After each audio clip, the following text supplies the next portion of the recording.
दोस्तों नमस्कार।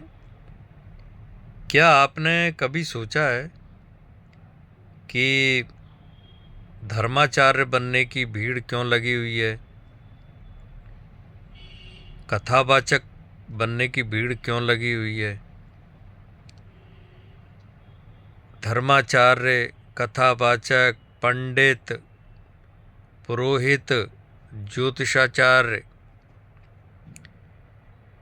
और ये होड़ जो लगी हुई है, इसके पीछे कारण क्या है?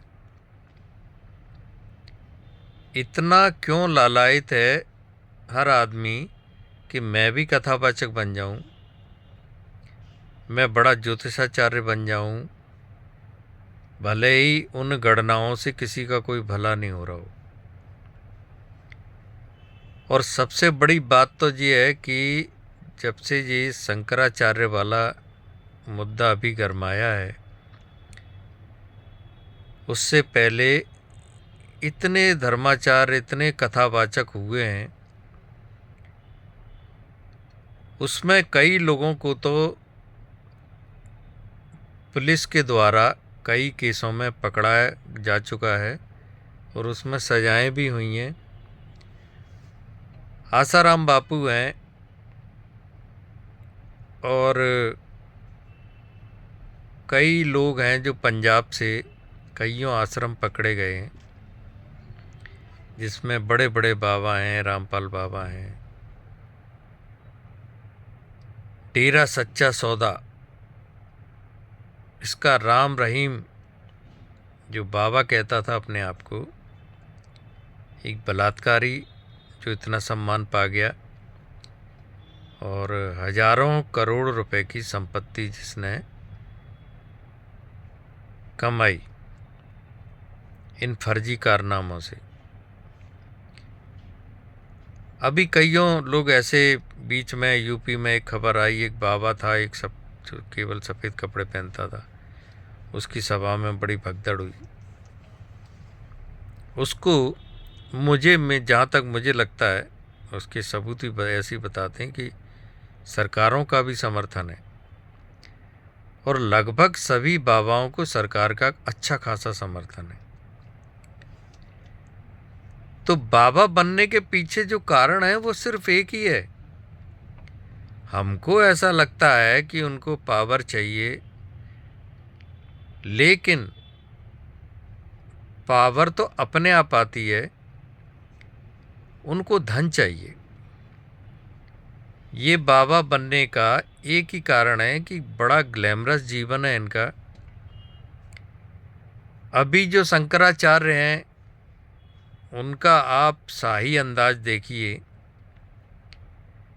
कितने बटकों को साथ लेकर चल रहे हैं, कितने लोग सेवा में लगे हुए हैं, चांदी के सिंहासन पर बैठे हैं। और बोला ये जाता है कि ये त्याग की प्रतिमूर्ति हैं, धर्मों के ज्ञाता हैं, वेदज्ञ हैं और साक्षात ईश्वर स्वरूप हैं। तो जब ईश्वर स्वरूप हैं, तो ईश्वर अगर लोग जानते हैं, जिसका नाम लेके लोग मरते हैं, राम का नाम, तो इन्होंने तो सारा राजपाट सब त्याग दिया था माता के एक कहने पर ही। तो ये कैसे धर्मज्ञ हैं, कैसे शंकराचार्य हैं, कैसे बड़े बड़े लोग हैं, साधु हैं, कथावाचक हैं, जो सिंहासनों पर बैठ रहे हैं, जिनकी सेवा में 500-500 शिष्य लगे हुए हैं, जिनके कमरों में एसी लगे हुए हैं, जो जूस पीते हैं दिन रात, फल खाते हैं। सामान्य जन को एक रोटी नसीब नहीं है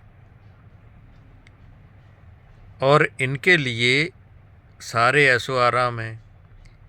इनकी सुरक्षा में सरकारी तंत्र लगता है, जैसे कि इनको जान को खतरा हो, जैसे कि कितना बड़ा साइंटिफिक इन्होंने अपने अंदर ज्ञान छुपा रखा है जिसके ऊपर खतरा है। मैं तो यही मानता हूं कि अगर आप जितने बड़े सनातन के ब्रह्मचारी सनातनी या किसी भी ऐसी परंपरा का पालन करते हैं जिससे हिंदू धर्म का भला हो रहा है, तो आपको तो उस अनुसार जीना चाहिए जैसा शास्त्र बोलते हैं।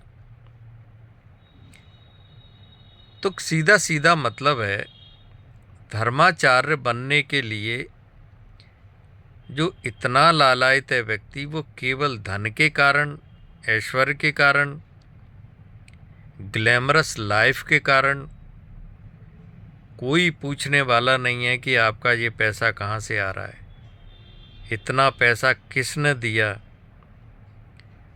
और आप जो जीवन जी रहे हैं फिल्म स्टारों जैसा।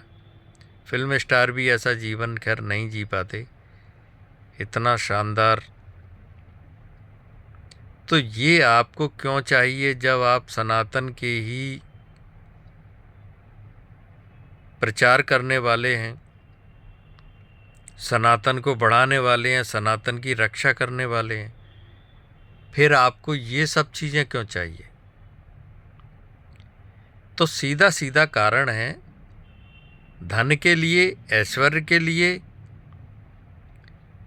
और चापलूसियों के लिए, और जो सत्ता का पावर है उसके लिए। इन सब चीज़ों के लिए आप संत बन रहे हैं। इस समय कोई भी बड़े से बड़ा संत है, वो संत है ही नहीं। सही बात तो ये है, चाहे वो स्वरूपानंद थे, चाहे वो इस समय अभिमुक्तेश्वरानंद हैं, चाहे वो राम भद्राचार्य जी हैं, कोई भी है, कोई भी कथावाचक, ये सब पैसे के पीछे भागने वाले लोग हैं, पावर के पीछे भागने वाले लोग हैं। इनको ना हिंदू धर्म से मतलब है, ना सनातन से मतलब है, क्योंकि इनके अहंकार छोटी छोटी बातों में ही सामने आ जाते हैं। ये बच्चों की तरह जिद करते हैं, ये बच्चों जैसी बातें करते हैं, ये ग्लैमर के पीछे भागते हैं, और इनका छोटी छोटी बातों में ही मान अपमान हो जाता है। तो ये संत के लक्षण नहीं हैं। अभी हिंदू धर्म को, सनातन समाज को सच्चे संत की प्रतीक्षा है, जो अभी 21वीं सदी में इंतज़ार कर रहे हैं हम लोग कि वो संत कब आएंगे।